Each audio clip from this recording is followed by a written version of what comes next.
di mana kerugian BUMN negara tidak menanggungnya lagi. Jadi dia sudah pakai undang-undang korporasi atau undang-undang perusahaan, di mana yang menanggung kerugiannya adalah para direksi, para profesional.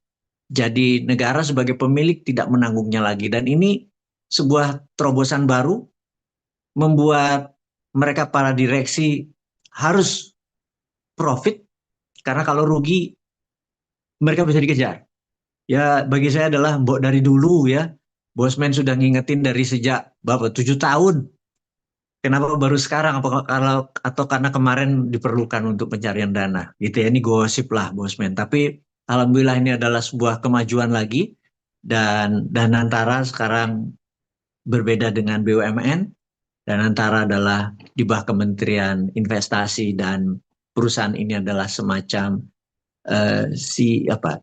SIG ya kalau di Singapura, Singapura Investment Group. Jadi bukan Temasek. Temaseknya itu adalah BUMN yang dipegang Pak Erik. Singapura Investment Group atau Danantara adalah yang dipegang Pak Pandu, Rosan, dan lain sebagainya. Jadi ini permainan baru lagi gitu ya.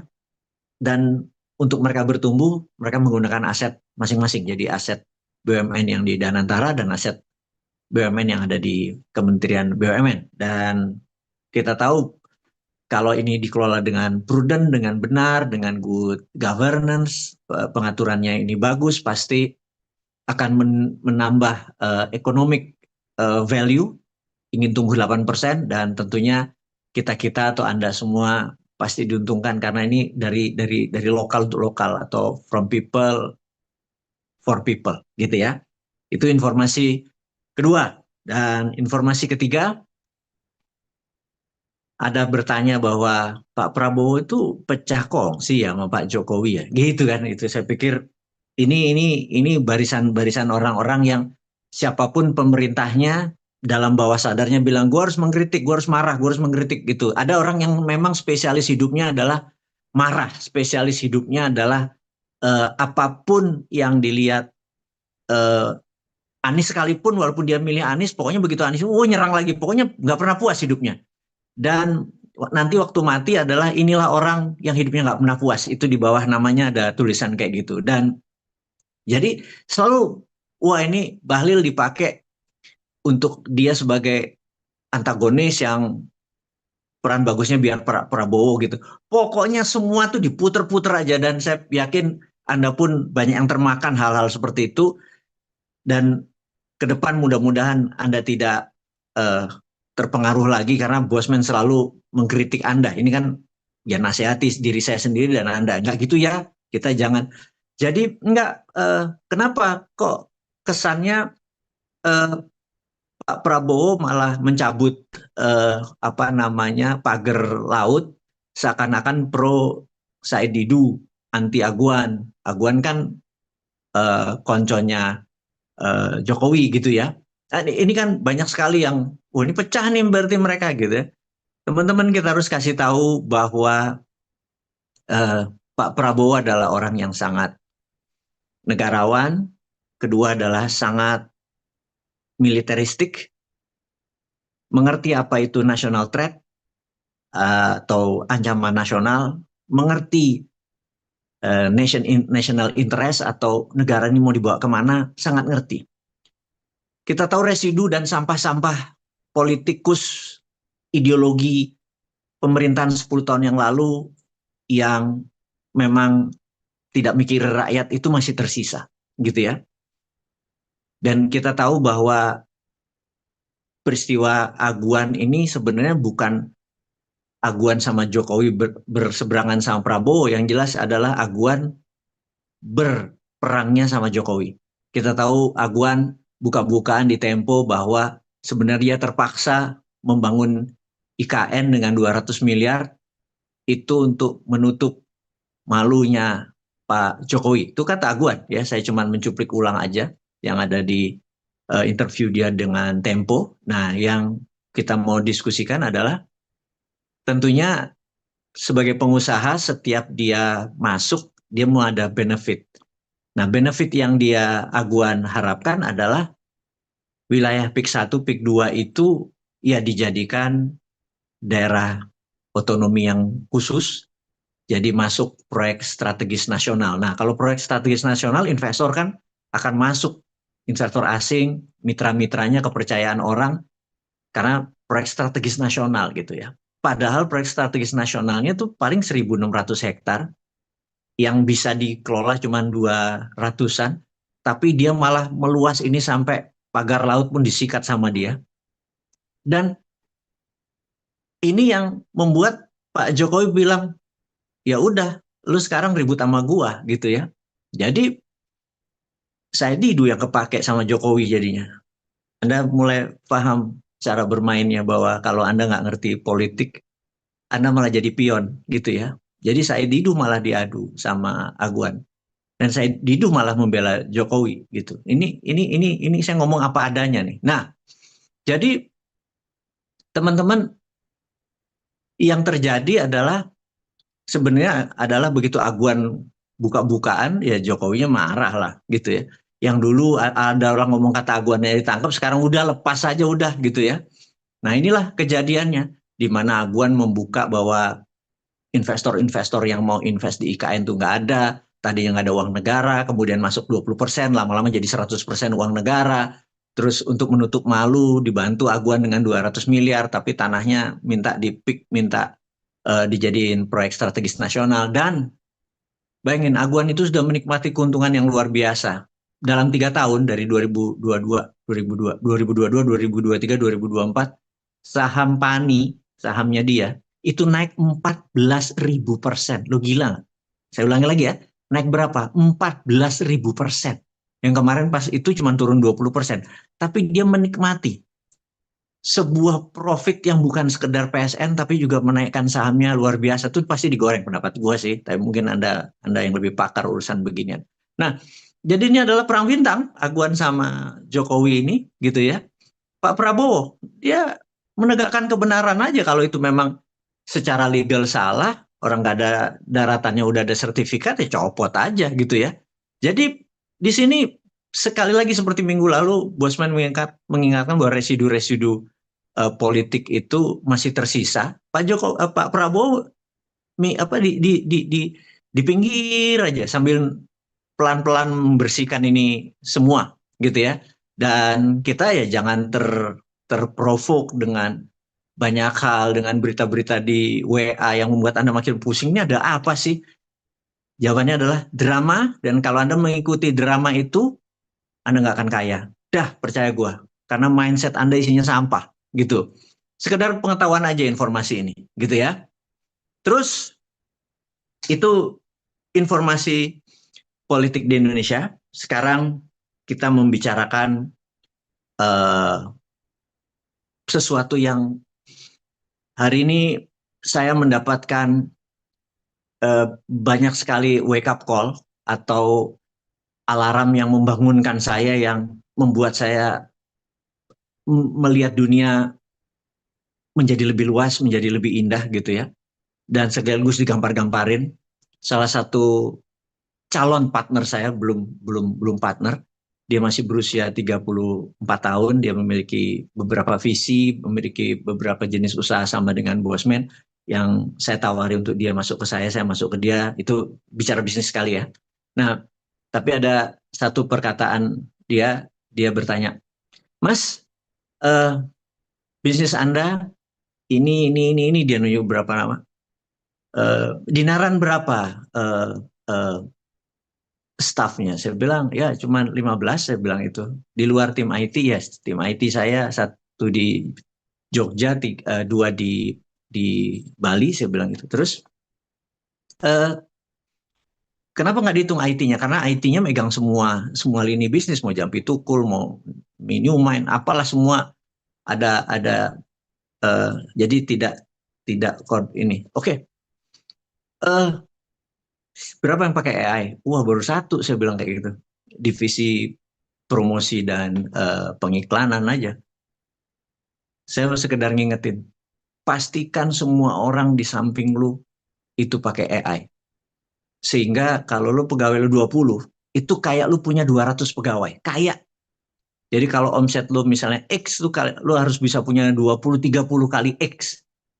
Saya saya ini dalam minggu ini dia adalah orang kedua yang gamparin saya dengan AI gitu ya. Yang pertama adalah divisi arsitek, mitra. Kami nggak punya divisi arsitek, tapi punya mitra arsitek. Yang teman-teman tahu bahwa Miniuma itu 1 bulan 2 cabang. Jadi terus ada grup divisi lain, Creo Group, di mana kita akan membangun berapa? 8 ya tahun ini. Kalau Miniuma itu ada 30 tahun ini. Itu mitra kita ini ada 2 arsitek. Nah, terus satu arsitek ini kita bilang tolong kita mau buat apa fine dining di tebing tapi untuk kelas C. Sekali lagi ya ini hanya for the sake of discussion ya.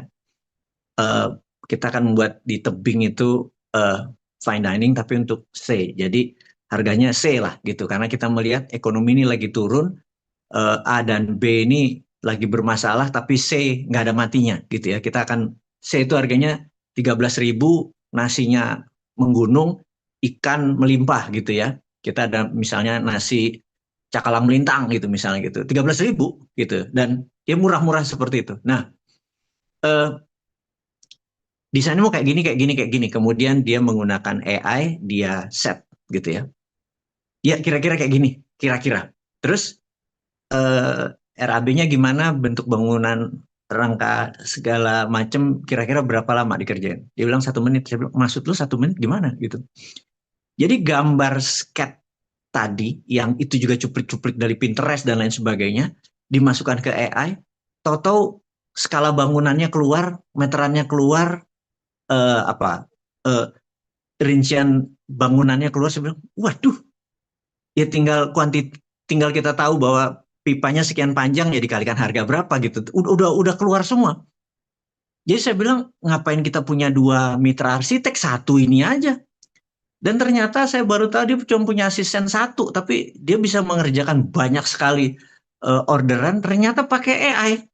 Saya bilang AI. Jadi gambar dulu, baru cetak birunya atau blueprintnya jadi beserta rincian. Saya bilang gila ya AI ya. Dan akhirnya ya sudah kita ngerjain ini dan kalau teman-teman nanti membutuhkan desain, ya mungkin saya akan kenalkan nih loh orangnya, yang dengan cepat mimpi Anda tercipta. Tapi AI-nya kalau nggak salah berapa ya dia bayarnya? 1.800 1 tahun dolar ya. Bukan yang gratisan tentunya. Jadi terus ditambah mesin-mesin dia yang tidak ini, tapi kerjanya sangat cepat. Itu saya mau cerita. Yang kedua adalah saya jadi mendapatkan aha-nya bahwa iya, bahwa sesuatu yang tidak bersifat naluri itu AI bisa kerjain. Naluri itu misalnya Anda pemadam kebakaran gitu, itu naluri sekali. Ada ibu-ibu ditolong sama kebakaran, Anda gimana caranya ngangkat ibu-ibu itu kebakarannya ini. Kalau AI kan robot gitu ya. Ini nalurinya dipakai. Atau Anda di UGD ada 3 kecelakaan, mana yang harus dioperasi, mana yang disuntik, mana yang didulukan, itu insting yang bergerak gitu ya. Bukan bukan tapi kalau akunting, sesuatu yang rutin, pengambilan keputusan yang bersifat rutin, pabrik, itu AI bisa. Dan dia bilang, jadi saya pikir langsung tadi saya briefing seluruh tim bahwa semua akan menggunakan AI di bidang semua masing-masing menggunakan AI gitu. Jadi saya merasa kok gue nggak lakukan ini sejak beberapa bulan yang lalu karena itu bukan barang yang lama tapi bukan gratisan ya. Sekali lagi teman-teman, mentalnya jangan gratisan. You play cheap you get monkey.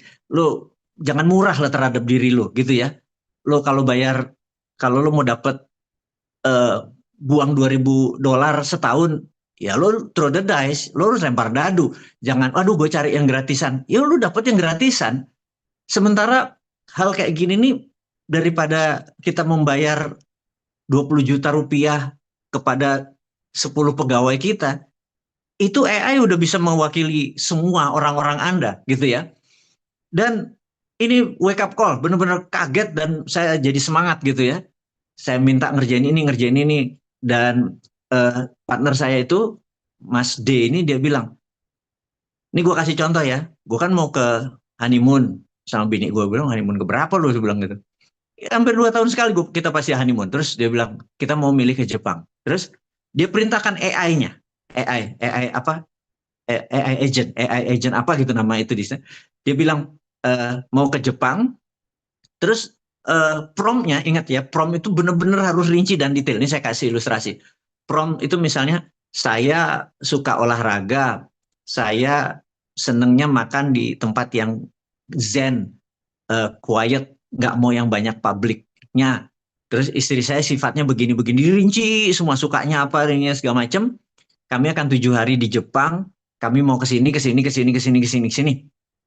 Terus tolong hitungin budget untuk tipe kelas A, premium, sama tipe yang backpacker. Dia detailkan. Ngobrol kira-kira 15 menit, cerk, keluar perintahnya adalah ini alternatifnya begini, begini, begini, begini, begini. Lo mau order nggak? Itu kalau mau order kita kasih duit, itu AI langsung mendp, langsung membayar tiket pesawat, langsung bayar tiket hotel, langsung dibukin di sini, di sini, di sini. Rinci sekali. In 15 minutes, kita udah kayak punya asisten travel. Dan di sini ada antar jemputnya, karena promptnya atau perintahnya itu benar-benar detail. Saya bilang sini gue ikut dong, saya bilang gitu. Lu bayar dong kata dia. Jadi mengagetkan saya dunia AI ini. Terus saya bilang, "Tar, lu waktu investasi kemarin pakai apa? Nih, namanya ini nih." Dia kasih nama. Itu bukan robot trading. Dia bisa tolong gue mau invest di New York Stock Exchange, budget gue adalah segini, gue mau untung 6 bulan segini, tolong lo lihat gini-gini. AI-nya dia ini sudah mengambil seluruh data dari big trader di luar negeri yang biasa para whalers main saham, dijadiin di otaknya dia, terus ya dia ngambil keputusan. Udah dia putusin beli, putusin jual, putusin ini, pokoknya 6 bulan gue minta sekian gitu ya. Gue bilang itu asisten lo, yes saya bilang. Jadi banyak hal baru bagi saya yang membuat saya terkaget-kaget sama AI dan membuat saya jatuh cinta sama dunia AI, sehingga saya bilang kalau kita mundur 30 atau 40 tahun yang lalu, maka gua akan invest sebanyak-banyaknya duit gua di internet. Kalau gua harus mundur 15-20 tahun yang lalu, gua akan invest gede-gedean di sosial media. Tapi sekarang gue akan invest gede-gedean di AI, gitu ya. Ingat AI itu bukan ChatGPT loh, bukan DeepSeek. AI adalah AI, gitu ya. Nah, jadi itu adalah informasi-informasi yang menurut saya penting buat saya share kepada sahabat semua. Dan seperti biasa, Bosman akan break sebentar, Mbak Nadine akan masuk selama 10 menit untuk memberikan informasi. Setelah itu Bosman akan join kembali untuk informasi yang sangat penting tentang Will China win the war? Oke, ini menarik sekali. Jadi teman-teman kita udah merasa bahwa ini mau take off dan kemudahan take off itu udah mulai terasa. Kemudahan itu benar-benar terasa. Jadi saya nggak mungkin memberitahukan ini di udara karena ini sangat apa namanya sangat private. Tapi sampai ketemu ya minggu depan ya yang jelas. Nah itu kita lanjut dulu hal penting tentang China, Amerika, tarif war ini pengaruhnya bagaimana? Nomor satu ya, saya mau kasih tahu dulu bahwa bursa di Indonesia itu volumenya sudah turun sangat jauh. Jadi uang itu sudah go home. Uang investasi dolar Amerika terutama sudah balik ke Amerika, gitu ya. Jadi saham-saham perbankan yang tadinya bagus itu sudah mulai, jadi volume perdagangan turun karena asing sudah menarik uangnya. Dan ini membuat kita jadi berdaulat kepada produk-produk kita, bahwa disinilah the real value, bukan fake, tapi the real value ini jadi opportunity. Kemudian saya cerita negatif dulu, bahwa uh, hari berapa weekend saya ada di Singapura untuk biasa kunjungan rutin, dan saya mendapat informasi bahwa di tahun 2024 kemarin ada 3.000 F&B atau bisnis makanan di Singapura itu tutup gitu ya. Dan ini semua terjadi karena investor-investor yang tadinya atau tamunya di Singapura sangat banyak, sekarang sudah nggak terlalu banyak. Ini informasi orang Indonesia jadi nggak terlalu banyak lagi ke Singapura gitu ya. Itu membuktikan bahwa orang Indonesia duitnya juga lagi susah juga. Dan tapi tumbuh 780 F&B baru dengan model konsep yang baru dan benar-benar take off. Jadi saya pikir, oh teman-teman yang di tanah air yang bermain F&B, yang jatuh ini jadi bukan karena marketnya. Uang tetap beredar, cuman mereka pindah. Nah, strategi pindah ini mereka dapat yang murah, dapat yang bagus, dan omsetnya langsung cepet. Saya pikir, wah ini nih kuncinya nih teman-teman harus saya ajarin atau saya pun meniru bagaimana menggeser, mempivot, menggeser supaya dari bagian yang 3.000 tadi masuk ke bagian yang 700-an sekian gitu ya. Ini menjadi peluang yang sangat menarik dan nanti dibuka di sana. Oke, kita akan masuk ke topik utama kita yaitu tentang perang tarif Cina Amerika gitu ya. Kita tahu bahwa Amerika sekarang sudah 1-0 sudah menang di Panama. Jadi kita tahu Panama itu hulu hilirnya kan dia berupa channel atau saluran gitu ya, terusan gitu. Ujung hulu-hulunya di depannya adalah perusahaan milik BUMN Cina berdomisili di Hong Kong. Jadi perusahaan itu jadi kayak dia mengendalikan pintu tolnya Panama. Jadi kapal-kapal Amerika tuh di-charge sangat tinggi gitu ya oleh mereka yang mengelola dan juga akan bangun jembatan dan lain sebagainya. Cina atau Tiongkok ini strateginya luar biasa sehingga Amerika menganggap bahwa Panama sudah dikelola oleh Tiongkok indirectly ya, dan ini merugikan Amerika karena biayanya billion dollar kapal-kapal Amerika untuk lewat dan selalu dilama-lamain. Jadi bisa sebulan kapal Amerika baru lewat gitu ya. Trump itu marah. Terus apa yang dilakukan adalah dia mengancam bahwa kalau nggak dituruti maunya Amerika gitu, Panama ini akan diserbu. Nah ini hebatnya Trump dan akhirnya hari ini Presiden Panama mengumumkan bahwa dia tidak memperpanjang kontrak dengan BRI atau Belt Road inisiatifnya Tiongkok yang mereka tanda tangani 2017 yang berakhir tahun ini. Mereka tidak mau perpanjang. Kemudian kapal perang Amerika kalau lewat itu gratis gitu ya. Dan Rubio, Menteri Luar Negerinya Amerika, berhasil membuat agreement bahwa sekarang Panama ya in a way sudah di bawah Amerika kembali. Jadi dia tidak jadi menyerbu Panama. Dan di sini membuktikan bahwa emang Trump 1-0 menang sama Tiongkok. Kemudian seminggu yang lalu DeepSeek melaporkan bahwa dia mendapatkan 1,5 miliar serangan dalam waktu 24 jam. Jadi diserang oleh cybernya Amerika, sehingga mereka langsung agak slow minggu kemarin karena menangkis itu dulu, dan pelan-pelan serangan itu berhasil keblok bahwa cyber war sudah Amerika lakukan, dan terlihat di sisi sini Tiongkok menang. Karena nggak bisa goyang sama sekali, dan akhirnya bisa normal lagi. Jadi Amerika udah coba serang dengan cyber war. Saya nggak tahu Indonesia ini punya begini-beginian apa nggak, gue nggak tahu ya. Kita jangan-jangan wondering what happened, ayah naon ini ada apa gitu ya. Tapi ya udah informasi ini terus kita ingatkan bahwa kita perlu cyber army, kita akan menghadapi cyber war gitu ya. Dan ini penting buat kita menjadi, kita perlu itu. Nah oke. Kemudian kita tahu bahwa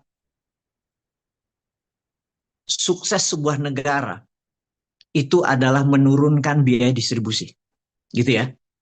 Anda tahu, teman-teman, biaya distribusi termurah adalah menggunakan jalur air atau laut karena Anda tidak harus membuat tolnya. Kalau di darat Anda harus buat tol dan harus menjalankan menggunakan kendaraan, pakai bensin dan lain sebagainya. Biaya distribusi menggunakan kendaraan darat itu sangat mahal. Sehingga biaya distribusi itu bisa sampai 14-20%. Yang menariknya, biaya distribusi Indonesia itu mahal sekali di atas 20%. Ini sangat memalukan karena kita tidak menguasai laut dan kita tidak punya rel kereta api. Untuk bukti ya, Amerika adalah negara yang memiliki rel kereta api terpanjang, 260.000 kilometer gitu ya. Negara kedua adalah Tiongkok, punya 160.000 kilometer. Kemudian India punya 70.000 kilometer. Kenapa saya sebut tiga negara ini? Karena kita berempat adalah negara dengan penduduk nomor 1, nomor 2, nomor 3, nomor 4. Penduduk nomor 1, 1,4 miliar sekian adalah India, Tiongkok 1,4 sekian, Amerika 300 sekian, Indonesia 200 sekian. Nah, panjang kereta apinya Amerika 260.000 kilometer, Tiongkok 160.000, India 70.000, Indonesia 6.500 gitu ya. Langit dan bumi gitu. Terus hebatnya Tiongkok, Tiongkok punya di luar 160.000 rel, mereka punya terpanjang di dunia speed rail atau kereta cepatnya 40.000 kilometer rel kereta api cepatnya gitu. Jadi Indonesia cepatnya cuma 150 kilo tuh Jakarta Bandung doang, itu dua utangnya nggak pernah tahu kapan baliknya gitu ya. Ini dengan kecepatan segitu dengan jarak itu akan murah, mengangkut barang, mengangkut itu murah karena itu biaya distribusi mereka di bawah 16%. Padahal mereka pakai darat loh, gitu. Kita udah pakai laut, pakai air segala macam di atas 20. Karena itu barang apa-apa di Indonesia mahal. Itu ya karena negaranya nggak punya grand plan, gitu aja. Gitu ya. Jadi balik ke Tiongkok. Tiongkok akan lakukan selama 5 tahun ke depan, jumlah rel kereta apinya akan mengalahkan Amerika. Karena dia tinggal nambah 60.000 kilometer lagi, itu akan mengalahkan Amerika. Dan tahun depan dia akan menambah khusus untuk rel kereta api, yang kereta api cepat dan kereta api reguler, itu 25.000 kilometer. Jadi dalam 4 tahun dia akan nyusul Amerika. Gitu ya. Anda bisa bayangkan betapa cepatnya. Yang kedua, Tiongkok dulu bergantung pada Timur Tengah untuk bahan bakar power plant dan bergantung batu bara Indonesia dan Australia untuk menghidupkan power plant mereka, energi mereka. Ternyata sekarang tidak sampai 20%, alias yang 80%-nya mereka menggunakan dua hal. Satu nuklir, power plant, kedua adalah menggunakan dam, bendungan yang luar biasa. Ada Three Gorges itu, mereka punya power plant bisa menghidupi separuh penduduk Tiongkok. Jadi sudah mereka murah karena pakai air, pembangkit listrik tenaga air, dan pakai nuklir itu murah dan membuat per orang punya daya listrik Tiongkok terbesar di dunia. Karena itu untuk menjadi negara maju adalah konsumsi listrik dikalikan jumlah penduduk. Atau per orangnya jadi berapa konsumsinya, atau bukan konsumsi, ketersediaan listriknya gitu ya. Tiongkok terbaik. Jadi membuat kita melihat bahwa pantas Tiongkok adalah manufakturnya dunia. Karena seluruh infrastrukturnya siap gitu ya. Dan sekedar mengingat, sekitar 6 bulan yang lalu Bosman dan tim dari Jampi Tukul kan kita membeli drone di Tiongkok. Anda tahu membeli drone ya, karena setiap 15 hektar kita perlu satu drone gitu ya. Dengan kita saat ini punya 130 hektar, kita harus punya sekian drone. Dan waktu kita beli drone, karena kita punya spuyernya khusus, kita minta nano kayak embun gitu ya siramannya. Jadi kita datang ke Tiongkok, datang ke Shenzhen waktu itu, dan kita bilang kita minta tipe kayak ini dibuatin. Terus dia bilang, saya ini pabrik drone, saya nggak punya baterai, kamu harus ke pabrik baterai. Saya bilang, kenapa kita harus beli baterai dari dia, bukan ada satu ini aja. Terus dia bilang, di Cina kalau kami pakai drone-nya kehabisan listrik, itu di pematangnya kami colok listrik, besoknya 30 menit kemudian drone lu bisa terbang lagi.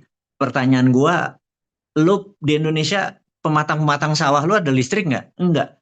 Ya lu mau harus pulang dulu ngecharge, dari mau nggak mau lu punya 3 atau 4 baterai supaya nanti kalau dia terbang balik lagi lu tinggal ganti aja baterainya. Di situ terlihat infrastruktur di Tiongkok di seluruh, bukan sekedar saluran air yang punya, tapi listrik sudah sampai ujung-ujung. Jadi dia bangun listrik dulu, penyediaan air dulu, baru sawahnya, baru ladangnya. Jadi saya pikir kok mereka segitu powerfulnya ya. Kita bandingin Amerika karena swasta yang mengerjakan, emang lahannya besar-besar dan Amerika datar. Tapi infrastrukturnya untuk pangan, Tiongkok terbaik di dunia. Saya pikir itu membuat kita langsung, wah ini powerful sekali cara bernegaranya gitu ya. Kemudian uh, hypersonic missile, Anda tahu kemenangan Rusia terhadap Ukraina dan NATO kemarin adalah dengan kekuatan hypersonic missile, dan Tiongkok punya 2.0-nya, lebih cepat lagi dan punya daya ledak yang lebih besar lagi. Saya pikir dia nggak membangun makan pangan energi saja, tapi militer juga dia bangun. Dan kita tahu dia sudah pakai seri apa ya istilahnya jet fighter udah 6th generation, udah stealth. Jadi pesawatnya tidak ada yang 90 derajat. Benar-benar nggak bisa dilihat radar. Jadi radar itu membaca 90 derajat atau lebih besar, dia tidak ada yang 90 derajat. Semua didesain benar-benar di bawah 90 derajat sehingga ya hampir round, benar-benar nggak terbaca radar. Di stealth perfect dan nggak punya tail, nggak punya ekor karena ekor bisa membentuk 90 derajat. Itu mengagetkan dunia. 6th generation, yang lain masih konsep dia udah segitu detail. Jadi begitu perang nih pesawat nih kalau yang lagi ngejar dia bisa mundur kapalnya. Bayangin lebih lagi terbang pesawat bisa mundur bisa vertikal. Lagi dikejar terus kapalnya sek gitu naik ke atas gitu ya. Agak gila ini cara cara cara dia mengagetkan dunia. Kemudian dia punya amphibious assault ship, jadi kapal untuk bawa orang, kapal induk orang bukan kapal induk apa mother vessel yang bawa kapal, tapi dia bawa orang. Jadi assault amfibi, jadi dia bisa mendarat di pantai. Nah, juga amfibi laut, dulu langsung ke pantai gitu. Dia bawa langsung 10.000 orang. Padahal amfibi biasa paling banyak yang terbesar ada 80 orang, satu kompi kali. Bukan 20.000. Anda bisa bayangin segede apa amfibinya dan banyak Tiongkok ciptakan sehingga gila kalau dia perang marinirnya adalah pasukan angkatan laut yang nyerang di daratnya, bong langsung landing di daratan dan itu shaky, dunia bergetar gitu langsung. Gila, Tiongkok mikir segitu jauh gitu ya. Kemudian komunikasinya Tiongkok karena 5G dikuasai Amerika, Tiongkok sudah menguasai 6G. Tahun ini dia launching 6G 2026, 6G semua. 6G. Jadi kalau 5G itu pakai apa namanya gold atau AU di salah satu perangkatnya pakai emas karena resistennya nol, mungkin dia udah pakai rhodium atau osmium yang minus resistennya sehingga cepat sekali mengirim informasi itu ada di 6G. Jadi dia udah pakai metal rare earth, udah naik ke level atas. Kalau Anda masih punya Samsung, punya segala macam, terkaget-kaget sama seri Tiongkok dan sehingga dia mungkin di 6G bisa hologram. Jadi kalau ngobrol sama pacarmu itu orangnya di depan sini hologramnya gitu ya. Jadi udah nggak pakai pegangan gini lagi. Itu sangat powerful sekali apa yang Cina lakukan dan nggak kalah pentingnya adalah Elon Musk itu ingin mempunyai setiap 150 km dia ingin ada satelit di ring terpendek, di jarak terpendek atmosfer gitu. Dia nggak pakai di stratosfer apa segala macam, dia terpendek sehingga dia akan mengendalikan komunikasi. Tapi Tiongkok nggak diam aja. Sekarang Tiongkok punya satelit telekomunikasi lebih banyak dari Elon Musk dan Elon Musk kaget. Elon Musk baru berapa? 200 kali, atau ini udah 1.000 gitu ya. Itu semua in silent bergeraknya cepat sekali. Toto mereka sudah berada di posisi-posisi yang sangat strategis. Yang saya heran, Konoha ini kenapa mikirinnya cuman baru bisa matok 30 km bambu aja udah bangga gitu ya. Gila nih. Dan dicopot-copotin tuh pakai amfibi lagi nyopotinnya. Itu udah kayak war gitu ya. Nggak ada yang berpikir tentang yang lebih besar daripada itu gitu.